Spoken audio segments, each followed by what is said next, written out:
De nombreuses personnalités du cinéma s'étaient réunies ce mardi soir à Luc Danton pour l'avant-première du film Seul, la Terre est éternelle, un magnifique documentaire consacré à l'écrivain américain Jim Harrison, réalisé par le journaliste François Busnel. François Cluzet, Julien Clerc et François Berléand ont profité de la projection avec leur moitié. Marc Lavoine, quant à lui, était venu seul.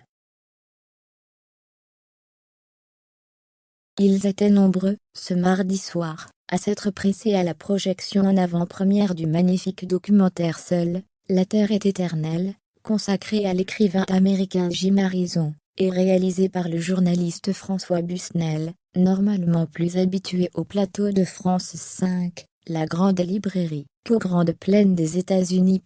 Parmi les spectateurs, de nombreux VIP étaient venus découvrir le film, en duo ou en célibataire.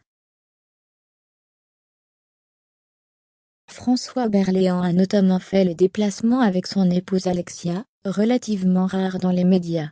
Tous deux ont posé, heureux, devant les photographes, tout comme Julien Clerc, et sa femme Hélène Grémillon, mère de son dernier fils Léonard, né en 2008. Mais parmi les personnalités présentes, deux se sont fait particulièrement remarquer, Marc Lavoine et François Cluzet, qui ont multiplié les embrassades et les poses devant les photographes. Visiblement ravis de se retrouver, l'acteur et le chanteur ont posé ensemble, avant que François Cluzet ne retrouve sa femme Nargis, qui a épousé il y a déjà plus de 10 ans, après son divorce avec Valérie Bonneton. Marc Lavoine, quant à lui, était une nouvelle fois venu en solo.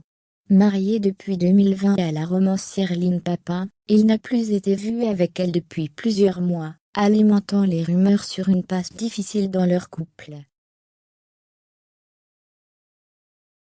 Cependant, il n'a jamais voulu s'étendre dessus, pas plus que sur les révélations de sa femme sur sa fausse couche et son avortement. Celle-ci était donc absente, mais il faut noter qu'en pleine promotion de son dernier livre Une vie possible, elle a de toute façon un emploi du temps très chargé.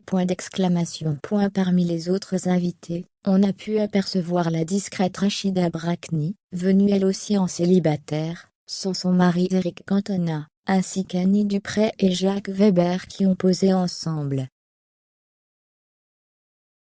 Nicolas Briançon, brillant acteur de théâtre et de série, et Hippolyte Girardot, enfin, ont croisé la route de deux musiciens, Claire-Marie Le Gouet, pianiste, et Mathias Malzieu, chanteur et réalisateur. En revanche, Delphine de Vigan, écrivaine, et compagne du réalisateur, n'était pas présente. Tous les deux partagent leur vie depuis de nombreuses années, et ont déjà collaboré, notamment sur des préfaces de livres.